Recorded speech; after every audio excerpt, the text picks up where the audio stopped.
കൊല്ലം ആര്യങ്കാവിൽ അയ്യപ്പന്മാർ സഞ്ചരിച്ചിരുന്ന ബസും ലോറിയും കൂട്ടിയിടിച്ച് ഒരു മരണം. സേലം സ്വദേശി ധനപാലാണ് മരിച്ചത്.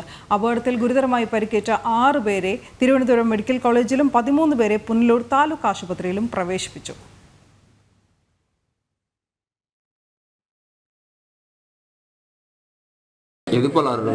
லாரி வந்துச்சு, பெரிய லாரி.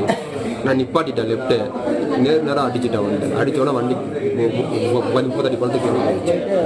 நிப்பாட்டினது ஃபுல் பாதை சரி வேகமாக வந்து ரைட்டில் ஏறி வந்து லெஃப்ட்டு வார நிற்கிற வண்டியில் சாத்திட்டான். எதுக்கு நேருக்கு நேராக வந்து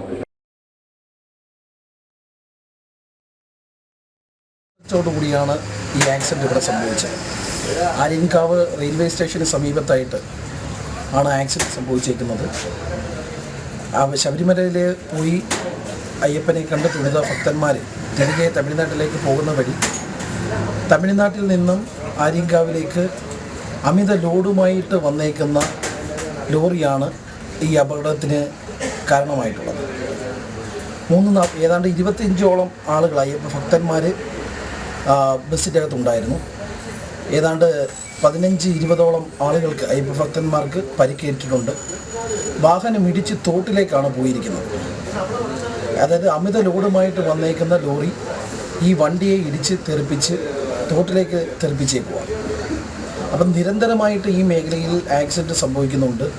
ബന്ധപ്പെട്ട അധികാരികളുമായിട്ട് പലതവണ ചർച്ച ചെയ്തിട്ട് പോലും ഒരു പരിഹാരം കണ്ടെത്താൻ ഇതുവരെ സാധിച്ചിട്ടില്ല എന്നുള്ളതാണ് ഇതിൻ്റെ യാഥാർത്ഥ്യപരമായിട്ടുള്ള കാര്യം. മിഥുൻ മുരളി ചേരുകയാണ് പുനലൂർ താലൂക്ക് ആശുപത്രിയിൽ നിന്ന്. മിഥുൻ, ഈ പരിക്കേറ്റവരെ കുറിച്ചുള്ള ഇപ്പോഴത്തെ വിവരങ്ങൾ എന്തൊക്കെയാണ്? അവരുടെ ആരോഗ്യസ്ഥിതിയെക്കുറിച്ച് ആശുപത്രി അധികൃതർ അറിയിക്കുന്നത് എങ്ങനെ? അവിടെ നിൽപ്പുണ്ട് മിഥുൻ. പുനലൂർ താലൂക്ക് ആശുപത്രിയിൽ ചികിത്സ ഉള്ളവരെ സംബന്ധിച്ച് ആശ്വാസകരമായിട്ടുള്ള കാര്യങ്ങളാണ് കേൾക്കുന്നത്. അവർക്ക് എല്ലാവർക്കും ചെറിയ പരിക്കുകൾ മാത്രമാണ്. കാലിനും മറ്റും ചെറിയ പരിക്കുകളുള്ള ആളുകളാണ് ഇവിടെ ചികിത്സയിലുള്ളത്. ഇവർക്കെല്ലാം പ്രാഥമിക ചികിത്സകളും അനുബന്ധ ചികിത്സകളും എല്ലാം നൽകി ഇവിടെ ഉണ്ട്. 6 പേരെയാണ് തിരുവനന്തപുരം മെഡിക്കൽ കോളേജ് ആശുപത്രിയിലേക്ക് മാറ്റിയിരിക്കുന്നത്. തലയ്ക്ക് ഉൾപ്പെടെ ഗുരുതരമായിട്ടുള്ള പരിക്കേറ്റ ആളുകളെയാണ് തിരുവനന്തപുരത്തേക്ക് മാറ്റിയിരിക്കുന്നത്. പുലർച്ചെ 3:45 കൂടിയായിരുന്നു അപകടം. അതുകൊണ്ട് തന്നെ അപകടത്തിൽ എന്താണ് സംഭവിച്ചത് എന്നത് പോലും ബോധ്യമാവാതെയായിരുന്നു പലരും പുനലൂർ താലൂക്ക് ആശുപത്രിയിലേക്ക് എത്തിയത്. കുട്ടികൾ ഉൾപ്പെടെ ഉള്ള ആളുകൾ ഇവിടെയുണ്ട്. 4 കുട്ടികൾ ഇവിടെ ചികിത്സയിലുണ്ട്. ഈ കുട്ടികളുടെ രക്ഷിതാക്കൾ ഉൾപ്പെടെയുള്ള ആളുകളെ തിരുവനന്തപുരം മെഡിക്കൽ കോളേജ് ആശുപത്രിയിലേക്ക് മാറ്റിയിട്ടുണ്ട്. ഇപ്പോൾ ഡോക്ടർമാരും പോലീസും ഇവിടെ എത്തി ഇവരിൽ നിന്നും പ്രാഥമിക വിവരങ്ങൾ ശേഖരിക്കുന്നതിനുള്ള കാര്യങ്ങളാണ് മുന്നോട്ട് പോയിക്കൊണ്ടിരിക്കുന്നത്. നേരത്തെ ഇവരിൽ നിന്നും കാര്യമായ വിവരങ്ങളൊന്നും ശേഖരിക്കുവാൻ സാധിച്ചിരുന്നില്ല. സേലം സ്വദേശികളാണ് എല്ലാവരും. 25ഓളം ആളുകൾ ഈ വാഹനത്തിൽ ഉണ്ടായിരുന്നു. എതിർദിശയിൽ വന്ന തമിഴ്നാട്ടിൽ നിന്ന് തന്നെ ചരക്കുമായി വന്ന സിമെന്റുമായി വന്ന ലോറി ഈ ബസ്സിനെ ഇടിച്ച് ബസ് പിന്നീട് 100 അടി താഴ്ചയിലേക്ക് 2 തവണ കരണം മറിഞ്ഞ് അപകടം സംഭവിക്കുകയായിരുന്നു. ഓടിക്കൂടിയ നാട്ടുകാരും ഈ ഭാഗത്തുണ്ടായിരുന്ന ആര്യങ്കാവ് ചെക്ക് പോസ്റ്റ് ഭാഗത്തുണ്ടായിരുന്ന ഉദ്യോഗസ്ഥരും മറ്റും ചേർന്നുകൊണ്ടാണ് വളരെ വേഗത്തിൽ ദ്രുതഗതിയിൽ രക്ഷാപ്രവർത്തനം നടത്തി ഇവരെ പുനലൂർ താലൂക്ക് ആശുപത്രിയിലേക്ക് എത്തിച്ചത്. വലിയ താമസമില്ലാതെ തന്നെ മുഴുവൻ ആളുകളെയും ആശുപത്രിയിലേക്ക് എത്തിക്കാൻ സാധിച്ചു. അതുകൊണ്ട് തന്നെ അപകടത്തിൻ്റെ തീവ്രത അത്രത്തോളം തന്നെ കുറയ്ക്കുവാനും കഴിഞ്ഞു.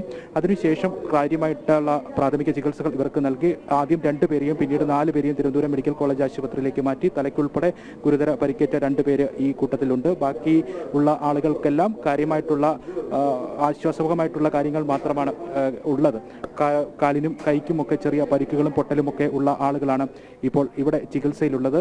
സേലം സ്വദേശിയായ സുബ്രഹ്മണ്യൻ എന്ന ആളായിരുന്നു വാഹനം ഓടിച്ചിരുന്നത്. എതിർദിശയിൽ വന്ന ലോറിയുടെ ഡ്രൈവർ ഇറങ്ങി ഓടിയെന്നാണ് ഇവരിൽ നിന്നും മനസ്സിലാക്കാൻ കഴിയുന്നത്. ഇയാളെ കണ്ടെത്തുന്നതിന് വേണ്ടി പോലീസും അന്വേഷണവും നടത്തുന്നുണ്ട്. ഈ ഭാഗങ്ങളിൽ നിരന്തരം അപകടങ്ങൾ പതിവാണ് എന്നുള്ള കാര്യം നാട്ടുകാരിൽ നിന്നും വിവരം ലഭിക്കുന്നുണ്ട്.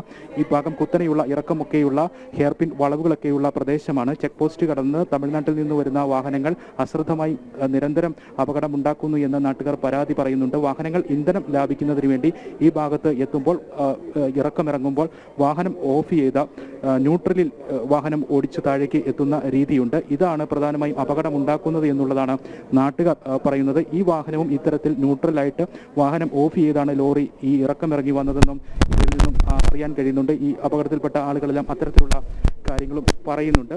ഈ രക്ഷാപ്രവർത്തനത്തിന് നേതൃത്വം നൽകിയ തുടക്കം മുതലേ ഉണ്ടായിരുന്ന ആൾ ഇപ്പോൾ ഉണ്ടായിരുന്ന വിവരങ്ങൾ മറ്റും ശേഖരിക്കുകയാണ്.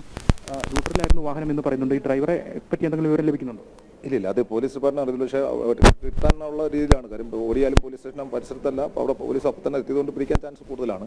അദ്ദേഹത്തിൻ്റെ അനാസ്ഥാനാണ്. ലോറിയുടെ കിടപ്പുമായി ഇടി കൊണ്ടിട്ട് വണ്ടി മറിഞ്ഞിരിക്കുന്ന സ്ഥലം കണ്ടാൽ വളരെ ഗുരുതരമായ ഒരു ഇടിയാണ്. എന്നിട്ടുള്ള ലോറി നശിച്ചിരിക്കുന്നത്.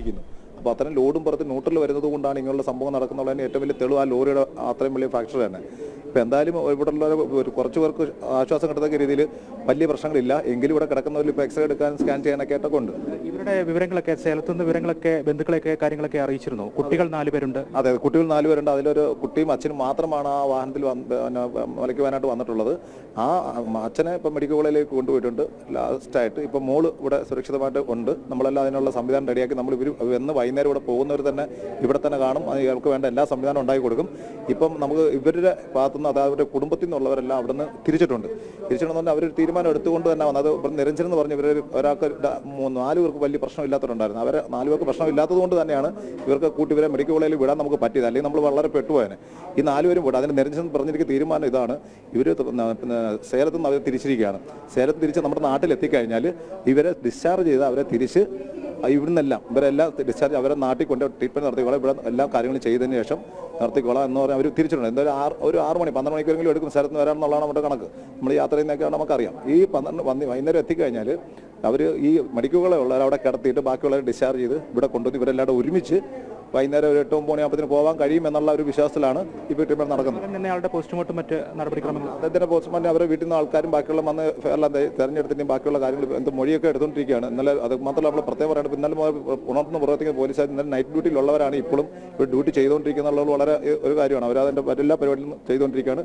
മറ്റു കുഴപ്പമില്ല. ആഹാരം മറ്റു കാര്യങ്ങളും നമ്മൾ ചെയ്തു കൊടുത്തിട്ടുണ്ട്. വെള്ളം ബാക്കിയുള്ള എല്ലാ സഹായങ്ങളും നമ്മൾ ഇവിടെ നിന്ന് തന്നെ ചെയ്തു കൊടുക്കുക. യാതൊരു സംശയമില്ല. ഇവിടെയുള്ള ഇപ്പോൾ ചികിത്സയിലുള്ള ആളുകളെല്ലാം ആശ്വാസത്തിലാണ്. അവർക്ക് ചെറിയ നേരിയ പരിക്കുകൾ മാത്രമെന്നുള്ള വിവരം. സ്വാമി, வலி இருக்குது. இப்போல்லாம் பஸ்ஸு அப்படியே அடித்தோன்னே எல்லாம் கீழே விழுந்தவொன்னே ஒன்றுமே தெரியல. எல்லாம் கேரை கட்டின மாதிரி ஆயிடுச்சு. கழுத்து காலெல்லாம் செம்மாடியெல்லாம் கிராச் ஆயிடுச்சு. ஒன்றும் இல்லை, இங்கே வரும்போது இன்னும் டாக்டர் வரணும்னாங்க. வந்தால் தான் தெரியும். இப்போ ப்ராக்டிஸாக இருக்குது கால். ലോറി ഓവർ സ്പീഡാக இருக்கா? எதிராக லாரி ஓவர் ஸ்பீடு எல்லாம் தூங்கிட்டோம். பக்தர் நாங்கள் டிரைவரு மீதி ஒரு 5 தான் பார்த்தாங்க. ஜஸ்ட் ஒரு 1/2 hour கண்ணு முன்னே அவ்வளோதான் வண்டி வந்து அடிச்சிருக்கு. எல்லாருமே தூங்கிட்டு இருக்கு டைமில். எல்லாருமே ஒரு 5 சாமி முழிச்சிட்டு இருந்தோம்.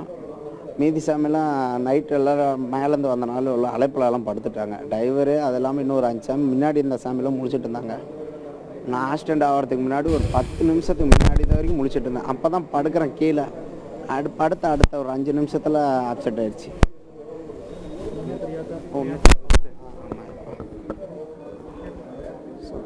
பெயினாக தான் சாமி இருக்குது. வண்டி வந்து 30 அடி பள்ளத்தில் விழுந்துருச்சு. 30-40 அடி இருக்கும். டர்னிங் அப்படியே கமுந்து போனதுனால உள்ளே வந்து அடி பலமாக விழுந்துருச்சு. வண்டி சர்க்கிள் ஆனதுனால அதனால் ரொம்ப பெயினாக தான் சாமி இருக்குது. ലോറി ஓவர் ஸ்பீடாக டிரைவர் வந்து போயிட்டாங்க சாமி. வந்து பார்த்திங்கன்னா பள்ளத்தில் கீழே இருக்கிறோம். மேலே ஆளுங்க வந்து எங்களை தூக்கிட்டு மேலே வந்த பிறகு தான் தெரியுது வண்டி ஆக்சிடென்ட் ஆகி லாரி மோதுனது எங்களுக்கு தெரியும். அது வரைக்கும் எங்களுக்கு தெரியாது. இங்கே கீழே இருக்கு. நாங்கள் கீழே வண்டியில் போயிட்டோம். வண்டி கீழே பள்ளத்தில் போயிட்டோம். மேலே வந்த பிறகு தான் தெரியுது வண்டி லாரியில் ஆக்சிடென்ட் ஆனிச்சுன்னு. அது പറഞ്ഞു കാരണം ஆ വണ്ടി 3 തവണ കരണം മറിഞ്ഞതിന് ശേഷമാണ് 100 അടി താഴ്ചയിലേക്ക് വീണതെന്നാണ് പറയുന്നത്. ഇവരെ പരിക്കേറ്റവരെ ഉടൻ തന്നെ അവിടെ ഉണ്ടായിരുന്ന ഉദ്യോഗസ്ഥർ, ചെക്ക് പോസ്റ്റിലൊക്കെ നിരവധി ഉദ്യോഗസ്ഥർ ഡ്യൂട്ടിയിലുണ്ടായിരുന്നു. സമീപ പ്രദേശങ്ങളിൽ കടകളൊക്കെ പ്രവർത്തിക്കുന്നുണ്ട്. ശബരിമല തീർത്ഥാടന പാതയാണ്. അതുകൊണ്ട് തന്നെ ആ ഭാഗങ്ങളിലുണ്ടായിരുന്ന കടകളിലുണ്ടായിരുന്ന ആളുകളും ഓടിക്കൂടിയ നാട്ടുകാരും പോലീസ് ഉദ്യോഗസ്ഥരും ഒക്കെ ചേർന്നാണ് ഈ 100 അടിയോളം താഴ്ചയിലേക്ക് കരണം മറിഞ്ഞ ആ വാഹനത്തിൽ നിന്നും ഈ ആളുകളെയെല്ലാം പുറത്തേക്ക് എടുത്ത് വളരെ വേഗത്തിൽ തന്നെ പുനലൂർ താലൂക്ക് ആശുപത്രിയിലേക്ക് എത്തിച്ചത്. ഇപ്പോൾ ചെറിയ പരിക്കുകളുള്ള ആളുകളാണ് ഇവിടെ ഉള്ളത്. ആശ്വാസകരമായിട്ടുള്ള വാർത്തകളാണ് ഇവിടെ നിന്ന് ലഭിക്കുന്നത്. അവർക്ക് കാര്യമായിട്ടുള്ള ബുദ്ധിമുട്ടുകളില്ല എന്നും മനസ്സിലാക്കാൻ കഴിയുന്നത്. ലോറിയുടെ ബസ് ഓടിച്ചിരുന്ന ഡ്രൈവർ സുബ്രഹ്മണ്യൻ, സേലം സ്വദേശി ഉൾപ്പെടെയുള്ള ആളുകൾ ഇവിടെ ഇപ്പോൾ ചികിത്സയിലുണ്ട്.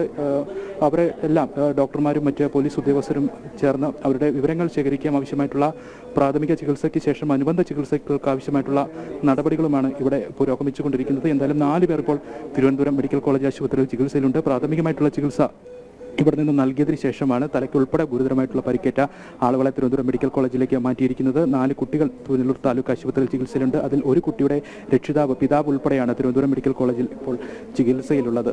അനു മിഥുനാണ് വിവരങ്ങൾ നൽകിയത്.